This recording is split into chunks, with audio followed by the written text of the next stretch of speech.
այս վիդեոն լայքում եք ու ռեպոստ եք անում։ Ուրեմն այսօր թե երեք կոնկրետ Ռուսաստանի գեներալնի կոնսուլը Հայաստանում Տիտովը ջերմ շնորհավորանքներ ասում Վարդան Ղուկասյանի քաղաքապետ ընտրվելու պատճառով ու ամենակարևորը ասում եմ, որ իր ընտրվելը առաջին քայլն է Ռուսաստանի եւ Հայաստանի մերձեցմանը։ Մի խոսքով լրիվ տոշնի է իրանց ասելով։ Հիմա խոսքս վերաբերվում է այն բոլոր մարդկանց, ովքեր որ քայֆայաբազության պատճառով գնացին ու այս ընտրությունները տվեցին նորից նախկինների ձեռը, Սերժա Քոչարյանական Ղարաբաղյան կլանին։ Դուք ո՞նց եք նայելու 5000 պլյուս տղեկի շիրիմներին։ Դուք ո՞նց եք նայելու ռուս-թուրքական տանդեմը, որ հիմա Հայաստանը եկել է գրկե դրելա գերբանը, ո՞նց եք նայելու մարդկանց երեսին։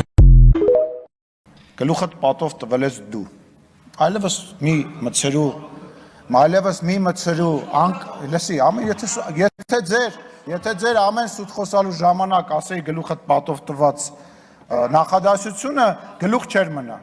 Ես ձեզ խնդրում եմ, տես, գալիս խոսում ես, ասում ես ներողություն չեք ուզում, խնդրեք,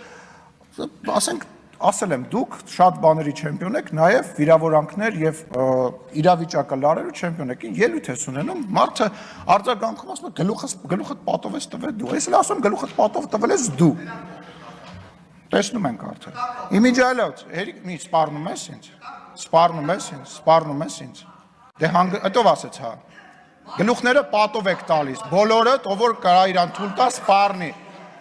Ով կարա սպառնա, գլուխը պատով է տալու։ Լավ, հանգստացի թող խոսենք, 20 րոպե առանց էլ վարկյաններն ենք հաշվում, որ վերջը, տիկին Կյուրեղան, չեմ լսում ձեզ ու փարկացու։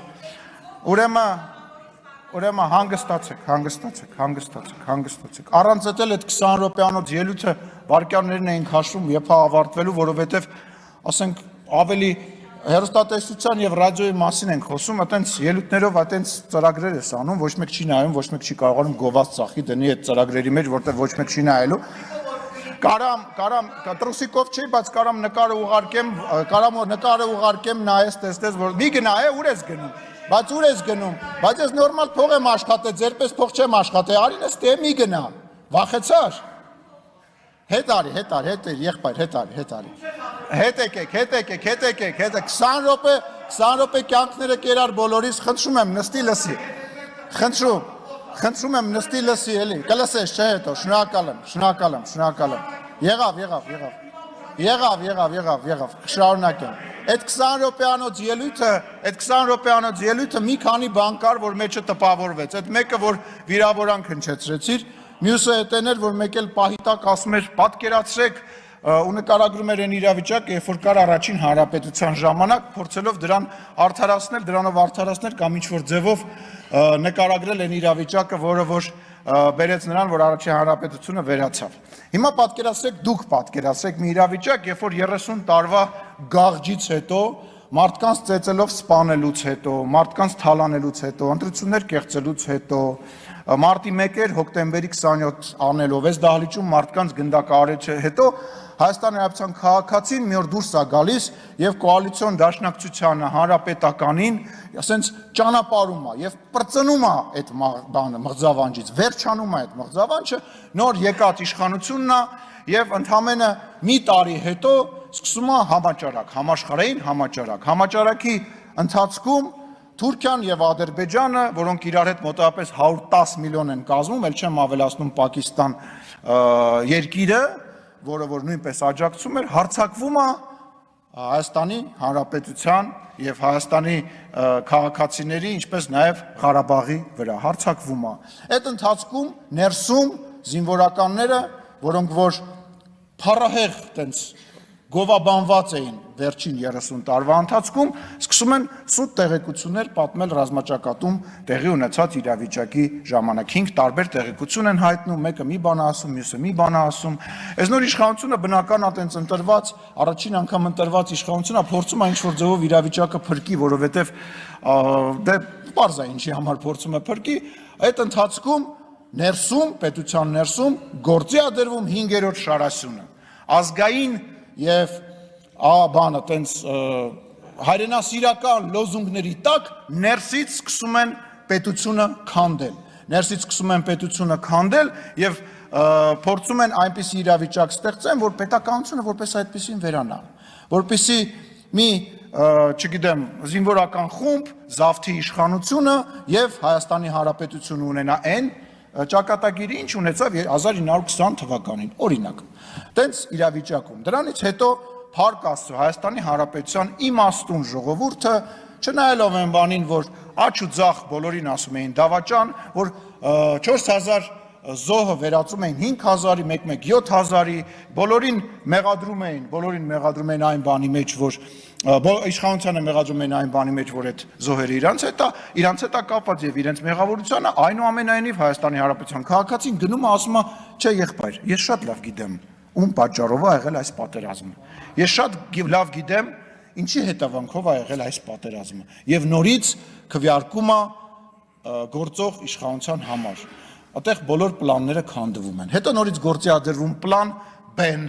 դա Հայաստանի Հանրապետությանը ներքաշել պատերազմի մեջ, որպեսզի պատերազմը արդեն բերել Հայաստանի Հանրապետության տարածք, բերել խաղաղապահներ, այդ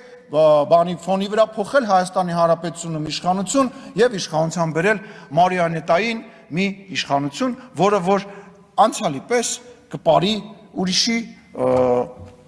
դուդուկի տակ։ Եվ Փառք Աստծո դա նույնպես չի ստացվում։ Հիմա ինչա կատարվում։ Հիմա կատարվում է հետևյալը, այդ 5-րդ շարասյունը շարունակում է գործել, այն գործում է նաև ազգային ժողովում, այն փարոսիկների պես համահունչ աշխատում է հակառակորդի հետ, մեկ-մեկ ռուսերեն լեզվով, ինչպես նաև օրինակ ես ենթադրում եմ, որ ինչ-որ դրվագներ, որը որ քիչ առաջ հնչում էր, ռուսերեն լեզվով է եկել այդ դրվագները եւ թարգմանվել եւ գեղեցիկ հայերենով փորձ է արվել ներկայացվել, դրա համար գիտեք ինչ տեքստը պետք է ինչ-որ ձևով բռնի մարդուն, դրա համար երբ որ լավ չես թարգմանում այդ տեքստը, ասենք Google Translate-ով ես թարգմանում կամ լավ չես տիրապետում, այսինքն մի հատ այդ 20 րոպեանոց անիմաստ տեքստերից է ստացվում, որը որևիցե բանի չի բերում։ Իսկ դուք իշխանություն չեք ուզում վերցնեք, ընդդիմությունը չի ուզում իշխանություն վերցնի, եւ դրա ապացույցները շատ են։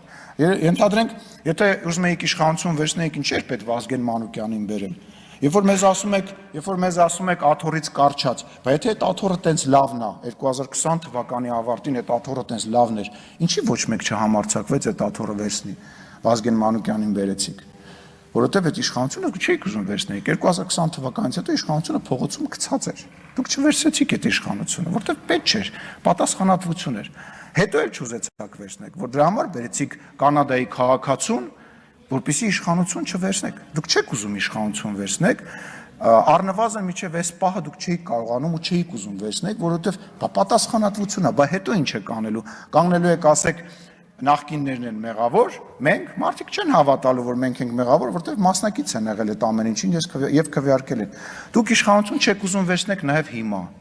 Չեք ուզում։ Ձեր նպատակը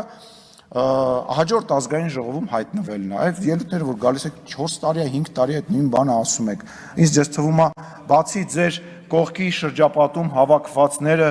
ինչ որ մարդ ավելանել է, այն մարդը, որը որ մեզ ընտրել է եւ ինչ որ բանի հետ կապված միգուցե վաղը մեզ չի ընտրելու, ձեզ չի ընտրելու, գնալու է երրորդ մեկին ընտրի, բայց ձեզ չի ընտրելու։ Նենց որ այդ որսը դադարեցրեք, դուք իրականում տուպիկի մեջ եք եւ այդ տուպիկը այտենց քաղաքական լուրջ տուպիկ է։ Այն նույն բաները, այն նույն, այսպես ասած, քաղաքական վերլուծաբանները, որոնք որ հիմա հայտնվել են ինտերնետում, ոդքասթներ են անում, հարցազրույցներ են տալի, դրա իմաստը ո՞րն է։ Հաջորդ ցուցակներում հայտնվել է։ Ես լավն եմ, դեռ ելույթ եմ ունեցել, այսօրվա իշխանությանը քննադատել եմ, ինձ էլ վերսեք։ Հիմա հարգելի քաղաքացիներ, մրցույթը սկսված է։ Ով կհայտնվի ընդդիմության հաջորդ ցուցակներում եւ այն ամեն ինչ որ դուք տեսնում եք հեռուստատեսությամբ, ինտերնետով եւ մնացած տեղով ուղղակի առաջարկ է։ Մարդը գալիս է առաջարկում, տեսեք, ես կարամ այսինչ բանը ասեմ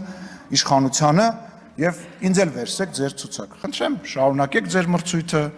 Ես վստահ եմ, որ շատ մարդիկ այլևս հաջորդ ազգային ժողովում ստեղ չեն լինելու, ինչ որ նոր մարդիկ կհայտնվեն եւ դա նորմալ է ժողովրդավար իշխանության պարագայում։ Այնուամենայնիվ ինչ վերաբերում է դաշնակցության, ասում էր դաշնակցությանը փակել, ինչ որ սես բաներ խոսում, այն ինչ որ անում է դաշնակցության հայաստանյան այն կազմը, որը որ այսօր կա,